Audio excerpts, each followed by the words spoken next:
අයිබෝන් සුබ දවසක්. ඉතින් නාලිකාව සබස්ක්‍රයිබ් කරන්න කියලා ආරාධනා කරනවා. ඉතින් ඔන්න නැවතත් ශ්‍රී ලංකාව ආවට මුහුදේ අඩුපීඩන කලාපයක් ගොඩනැගෙමින් තිබෙනවා කියන කාරණය කාලගුණාංශය වාර්තා කරලා තිබෙනවා. මාධ්‍ය මගිනුත් නිවේදනයකුත් කරනවා. අපිටත් බලා ගන්න පුළුවන්. අපි ඔන්න නැවතත් ඒක ගැන කතා කරන්න තමයි එන්නේ. මම හිතන්නේ මාස 6කට විතර පස්සේ තමයි අපි මේක නැවතත් ලොකුවට අවධානය යොමු කරන්නට හදන්නේ.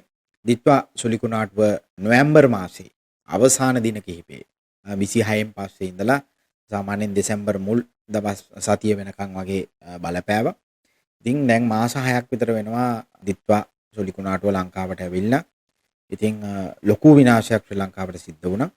ඉතින් මාස 6ක් විතර වන විටත් එදා සිදුවෙච්ච සමහර අඩුපාඩුකම් නැත්තම් විනාශයන් තවමත් ඒ විදිහටම තියෙනවා කියලා සමාජය තුල කතා බහක තියෙනවා.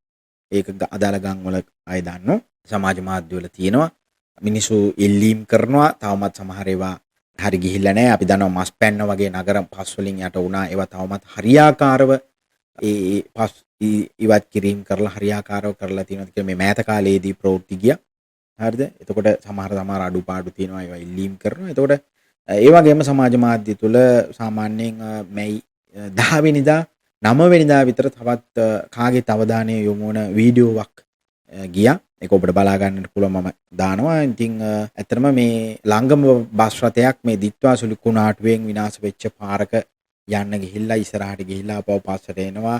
ඉතින් මම හිතන්නේ ඒක ඉතාමත් ජීවිත අවදානම් සහගත තත්වයක්. තෙරිපැහැ මාර්ගය කියලා කියන්නේ වලපනේ තෙරිපැහැ මාර්ගයේ කොටසක් මේ දිත්වා සුලිකුණාටුවෙන් හින්දා ගහගෙන ගිහිල්ලා ගලවගෙන ගිහිල්ලා ඒක අද මඩ ගොඩක් බවට පත් වෙලා. ඉතින් බස් රථ එතනින් හෝමාරු වෙන්න ගියාම අතර මේ මඩ ගොඩේ යන්න බෑ ලිස්සනවා. මේක පේනවා නිකන් අර මේ ඕෆ් රෝඩ් තරංගයක් වගේ. හරිද? එක තැන ලිස්සනවා පස්සට එනවා. ඉතින් ඒ රියදුරු මහත්තුරු ඇත්තටම ලොකු වෙහෙසක් දරනවා පේනවා මෙතනින් එහා පැත්තට යන්න. විශේෂයෙන්ම ගත්තාම. ඉතින් අනතුරක්ද නැත්නම් අනතුරකට අතවැණීමක්ද කියන කාරණය සම්බන්ධයෙන් පෙන්වුම් කරමින් අදාළ පළාතේ තරුණයන් මේ වන විට දේශපාලන අධිකාරියට මතක් කරමින් සමාජ මාධ්‍ය තුල වීඩියෝ පළ කරලා තියෙනවා, සටහන් දාලා තියෙනවා, කමෙන්ට් දාලා තියෙනවා. ඉතින් තෙරිපැහැ නීල් දණ්ඩාහින්න මාර්ගයේ තත්වය කියලා තමයි දාලා තියෙන්නේ. ඒක සම්බන්ධයෙන් මම කතා කරන්නම්. ඊට කලින් ගත්තොත් එහෙනම් මේ දිනවල ඉදිරි පැය 36ක් දක්වා කාලගුණා නායකයක් නිකුත් කරලා තිබෙනවා මැයි 10 වෙනිදා සවස් 4ට. එතකොට ඒක 12 වෙනිදා විතර වෙනකම් වළංගුයි. ඒ තමයි මිලිමීටර් 100ට වඩා තද වැසි බස්නාහිර සබරගමු මධ්‍යම දකුණ වයඹ උතුරු පළාත් වලට ඇතිවිය හැකියි කියලා. ඉතින් zoom.earth වගේ මැප් බලපුවමත් අපිට පේනවා අපිට අඩුපීඩන කලාපයක් වර්ධනය වෙනවා ශ්‍රී ලංකාව තුළ වර්ෂාපතනයක් ඇති විය හැකියි කියලා. එතකොට මේක සම්බන්ධයෙන් අපි කතා කරොත් එහෙම ඉතින් නැවත දැන් ගොඩාක් ප්‍රදේශ වලට මැයි 10 වෙනිදා 9 වෙනිදා වගේ කාලය තුල ගත්තාම ලොකු වර්ෂාපතනයන් ලැබෙමින් පවතිනවා. ඒ හින්දා නැවතත් අපිට අර දිත්වා සුලිකුණාටුවේ එක දේවල් මතක් වෙනවා. ඉතින් අපි දන්නවා වගකිය යුතු බලධාරීන් කිව්වා ඊටාම ඉක්මනින් මේවා ප්‍රතිසංස්කරණය කරන්න මුදල් ලබා දෙනවා කරලා දෙනවා පොදු යටිතල පහසුකම් සංවර්ධනය කරනවා මහලොකු කාලයක් යන්නේ සල්ලි ඔක්කොම වෙන් කරලා තියෙන්නේ අර මේ කියලා. නමුත් සමහර තැන් කරපු තැන් ඇති. නමුත් සමහර තැන් වල කොච්චර කිව්වත් ඒවා නිවැරදි වෙන්නේ නැහැ කියන කාරණය මේ සමාජ මාධ්‍යවල තියෙනවා අපිට පේනෙන්නට තිබෙනවා. ඉතින් මේ තෙරිපැහැ මාර්ගය සම්බන්ධයෙන් තෙරිපැහැ නීල් දණ්ඩාහින්න මාර්ගය සම්බන්ධයෙන් කතා කරොත් එහෙම මේ බස් රථයේ හෙට මෙහෙට යන විදිය දැක්කම අපිත් ඇඟ හිරි වැටෙනවා නේද? ඒ රියදුරු මහත්තුරු කොහම මේ වගකීම් අරගෙන එහෙම යනවද මම දන්නේ නැහැ. ඉතින් කොහමරි ඔවුන්ට රියදුරු දෑතට දෙවි පිහිටයි කියලා තමයි මේව දැක්කම කියන්න වෙන්නේ. ඉතින් කොහමරි සමහර අයගේ ප්‍රතිචාර දැක්කම ඕක දැන් කාලයක් තිස්සේ අපි කියන්නේ ගණන් ගන්නෙවත් නැහැ. මේක හැදෙන දෙයක් නෙමෙයි වගේ කතන්දර ගොඩාක් කමෙන්ට් වල දාලා තිනවා. ඊටමත් ඍණාත්මක අදහස් තමයි දාලා තියෙන්නේ. මේක සිද්ධ වෙන එකක් නෑ කියන එක තමයි ගොඩක් වෙලාවට මේකේ වුණ අදහස් විදියට දාලා තියෙන්නේ. ඉතින් සමහරව දාලා තිනවා ටෙන්ඩර් දීලා තියෙන්නේ කියලා කියයි ඇහුවොත් එහෙම මේ වැඩේ වෙලා නෑ කොහමරි. ඉතින් සමහරව දාලා තිනවා මේ తాවකාලිකව හරි මෙතනට මේක තනිකර පස් ගොඩන්නේ මඩ ගොඩන්නේ දැන් වහිනවා වැස්සට ආයේ මේව සක්‍රිය වෙන්න පුළුවන්. ඇත්තටම කාලගුණාංශ සහ මේ ආපදා කළමනාකරණාංශිකව මේ වැස්සට නැවත මේ දිත්වා සුලිකුණාටුවෙන් ආපදාවට ලක් වෙච්ච ස්ථාන සක්‍රිය වෙන්න පුළුවන් කියලා. ඉතින් සක්‍රිය වුණොත් මේව වතුර ගියොත් ආයෙ ගියොත් එහෙම මොකද කරන්නේ? ඉතින් ලොකු අනතුරක් පේන්න තියෙනවා. ඉතින් ඒ නිසා මේ සමහර වාහනේ මේක නිකන් తాමකාලිකව. ඒ කියන්නේ මෙතනට මේ වාහන මාර්ගය යන්න පුළුවන් විදිහට මොනවා හරි තාරණින්ක් හරි දාලා తాවකාලිකව ඇයි හදලා දෙන්න බැරි කියන කාරණේ තමයි විමසන්නේ. මොකද මේවයේ ගමන් කරන මිනිස්සු තමයි මේවයේ දුක දන්නේ. අන්න ඒක තමයි මෙතන තියෙන ලොකුම ප්‍රශ්නේ. හොඳ. ඒ කියන්නේ මේවයේ ගමන් කරන මිනිස්සු තමයි මේකේ හොඳ නරක දුක නේද? ඔවුන් එදිනෙදා වැඩ කටයුතු කරගන්නට ඕනි. ඉතින් මාස 5ක් 6ක් විතර වෙනවා. තවමත් කිසිම ප්‍රතිචාරයක් මේ සඳහා නැත. මේ අවධානය යොමු වේවා කියන අදහසින් තමයි ඔයගොල්ලන් ඇත්තටම මේ සමාජ මාධ්‍ය තුළට මේ වීඩියෝ එකතු කරලා තියෙන්නේ.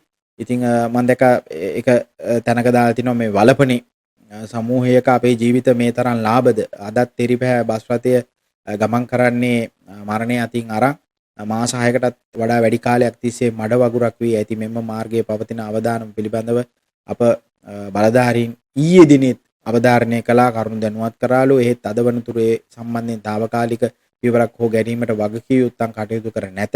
තවත් අනතුරක් සිදුවන තෙක්ම බලධාරීන් මෙලෙස නිහඬව සිටින්නේද කරුණාකර අසරණ ජනතාවගේ ජීවිත පිළිබඳ මීට වඩා වගකීමෙන් කටයුතු කරන්න කියලා දාලා තියෙනවා නොදුටු මැදරට වලපනේ කියන සමූහයකින්. ඉතින් ඇත්තටම ඔවුන් බලධාරීන් ඉල්ලන්නේ මොකක් හරි කරන්න කියලා. ඇත්තටම බස් රථය ඉතාමත් අනතුරුදායක විදිහට ධාවනය කරනවා. අපිට පේන තියෙනවා මිනිස්සු උඩ ඉඳලා බලාගෙන ඉන්නවා.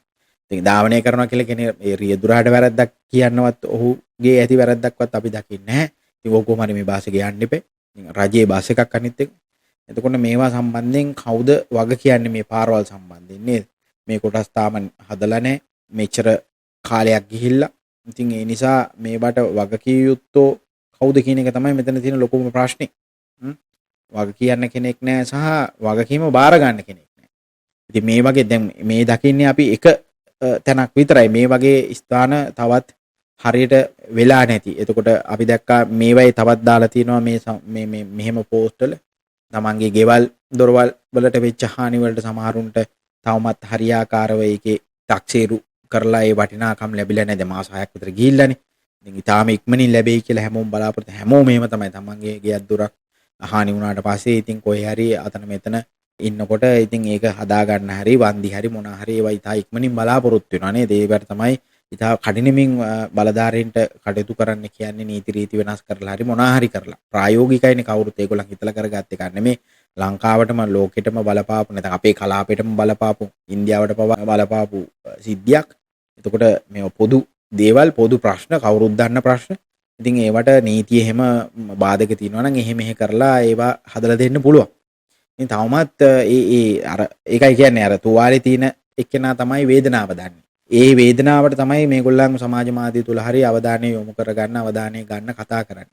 සමහරක් වෙලාවට ඉතින් මේවා අනිත් පැත්තට යන්නත් පුළුවන් නේ. දැන් අපි මේවා කතා කරනවා කියලා අපි දැකලා මේවා මේ මිනිස්සු වෙනුවෙන් කතා කරනවා කියලා සමහර විට ඉතින් අපිටත් එක එක දෝෂාරෝපණ සහ දොස් නැත්නම් එක එක ප්‍රශ්න එන්න පුළුවන්. නැතුවනේ. ඉතින් එහෙම තත්ත්වයක් තමයි දැන් අපිට පේන්න තිබෙන්නේ. ඉතින් සමහර දේවල් කතා කරන්නටත් දෙගිඩියාවක් තියෙනවා හැම මිනිහෙක්ගේම සාමාන්‍ය සමාජයේ. හරිද? කොහොම වුණත් මිනිසු පෙලක් යම් කිසි පීඩනයකට ලක් වෙමින් සිටිනවා කියන එක බොරුවක් නෙමෙයි. ඉතින් ඒ නිසා මේගොල්ලන් අනිවාර්යයෙන්ම මේගොල්ලන්ට සාධාරණයක් ඉෂ්ට විය යුතුයි. මොකද ඒගොල්ලන් විහිං හදාගත්ත දේවල් නෙමෙයි මොකක් හරි ස්වාභාවික විපතක්. ඉතින් ඒවා කොහොම හරි එකතු වෙලා නේද? හැමෝගෙම සහයෝගයෙන් කෙනෙක්ගේ නෙමෙයි දෙනකම බලන් ඉන්නවා කියන එකක් නෙමෙයි නේ. දැන් පාරක් වගේ එකක් ඇත්තටම ආණ්ඩුවකින් නැත්නම් රජයකින් තමයි ප්‍රතිසංස්කරණය කරන්න වෙන්නේ. නැතු ගමේ කට්ටියට මේක වැඩේ කරන්න බෑ. උදව් කරන්න පුළුවන් මේ ශ්‍රමයෙන්. නමුත් ඒ අදාළ දේවල් කරන්න වෙන්නේ මහා මාර්ගයේ නැත්නම් ආණ්ඩුවේ යටතේ තියෙන ආයතන වලට. එතකොට ඒකට මහ ජනතාවට කරන්න දෙයක් නැහැ. ඒගොල්ලන්ට කරන්න පුළුවන් පැමිණිලි කිරීමක් සහ දැනුවත් කිරීමක් විතරයි. ඉතින් ඒක කරලත් තාම විසඳුමක් ලැබිලා නැති නිසා තමයි මේ සමාජ මාධ්‍ය තුළ මේ වගේ දේවල් පළ කරලා තියෙන්නේ කියන කාරණේ කියන්න වෙන්නේ. ඒක තමයි තත්ත්වය. ඉතින් මම දැක්කා ඒ පලාතේම තරුණයෙක්ගේ වීඩියෝ වගේක් තමයිලු මේ යන්නේ. ගත්තොත් එහෙම ධනුෂ්ක මුතුකුඩ කියන තරුණයාගේ ඔහු ඇත්තටම මම හිතන්නේ නුවරලිය සහ ඒ පළාත්වල ඒ අදාළ වලපනේ පැත්තේ කෙනෙක් වෙන්නට ඕනි. ඔහු තමයි මේ සමහර වීඩියෝ එකතු කරලා තියෙන්නේ. ඉතින් ඇත්තටම බලධාරීන්ගේ අවධානය යොමු වෙලා දැන් අපි දන්නවා මේ එලි වෙච්ච දෙයක් විතරයි මේ. මීට වඩා තවමත් මාස 6ක් විතර මේ ප්‍රතිසංස්කරණය වෙන්නේ නැතුව අවදානම අරගෙන යන එන තැන් ඕන තරම් ඇති. ඉතින් ඒවත් ඔක්කොම සොයා බලලා කොමාරි පුළුවන් හැකි මට්ටමින් මේ වැඩේ කරලා දෙනවා නම් මිනිසුන්ගේ එදිනදා ජීවිත සහ ජීවිත ආරක්ෂාව තහවුරු කර ගන්නට පුළුවන් කියන එක තමයි අපිට නම් පෙනෙන්නට තිබෙන්නේ.